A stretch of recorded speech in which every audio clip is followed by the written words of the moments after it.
یہ کہانی ہے خون کی، جنگ کی اور ایک ایسے شخص کی جسے دنیا ڈریکولا کے نام سے جانتی ہے۔ مگر سوال یہ ہے، کیا ولاد واقعی ایک ویمپائر تھا؟ یہ سب کہانیاں اس کے ظالمانہ ماضی کو چھپانے کے لیے بنائی گئی ہیں۔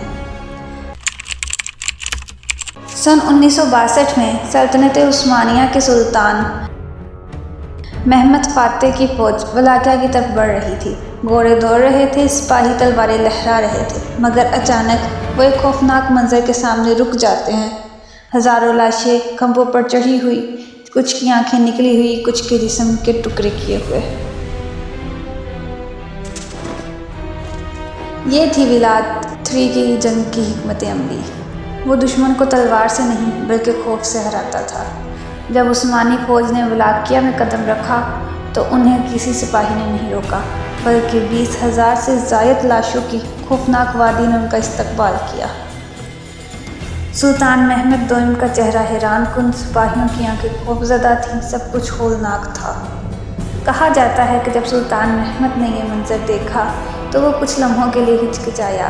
اس سے پہلے کبھی کسی نے ایسا خوفناک طریقہ نہیں اپنایا تھا، مگر یہ تو صرف آغاز تھا۔ ایک عثمانی قیدی چیخ رہا ہے جبکہ ولاد سے کے سپاہی اسے نوکیلی لاٹھی پر چڑھانے کی تیاری کر رہے ہیں۔ ولاد کے چہرے پر ایک شیطانی مسکراہٹ تھی۔ ولاد 3 کوئی عام بادشاہ نہیں تھا، وہ اپنی دشمنی کو ہمیشہ یادگار بنا دیتا تھا۔ وہ کہتا تھا کہ اگر دشمن کو مارنا ہے تو اسے ایسے مارو کہ دنیا اسے ہمیشہ یاد رکھے، اور یہی وجہ تھی کہ لوگ اس کے مرنے کے بعد بھی اس کا نام لینے سے ڈرتے تھے۔ حقیقت یا افسانہ؟ ڈریکولا کی کہانی بنی کیسے؟ ایک پرانی کتاب جس پر ڈریکولا لکھا ہے، صفحے پلٹتے ہیں اور ویمپائر خوفناک تصویر نظر آتی ہے۔ دوستو، 1869 میں ایک منصف برام سٹوکر نے ایک کتاب لکھی جس کا نام تھا ڈریکولا۔ یہ کہانی ایک ویمپائر کی تھی جو انسانی خون پیتا تھا، جو سلیب اور لیسن سے ڈرتا تھا اور رات میں ہی نکلتا تھا۔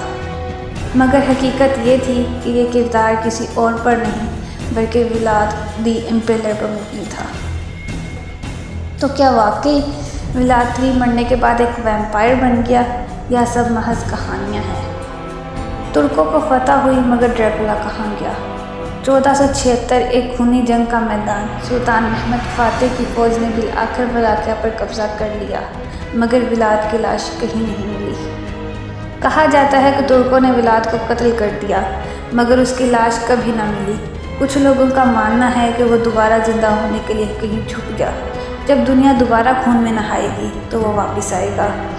ایک پرانی قبر جس پر ولاد 3 لکھا تھا، مگر قبر خالی تھی۔ اچانک چمگادڑیں اڑنے لگتی ہیں اور پس منظر میں ایک خوفناک ہنسی۔ کیا ڈریکولا واقعی حقیقت ہے؟ ایک جدید قبرستان جہاں ایک مورخ تاریخ کی پرانی کتاب پڑھ رہا ہے۔ تو کیا ولاد 3 واقعی ویمپائر تھا، یا یہ سب ایک کہانی تھی جو اس کے وحشیانہ ماضی کو چھپانے کے لیے بنائی گئی؟ فیصلہ آپ کریں۔ کیا آپ مانتے ہیں ڈریکولا حقیقت تھا؟ کمنٹس میں اپنی رائے ضرور دیں۔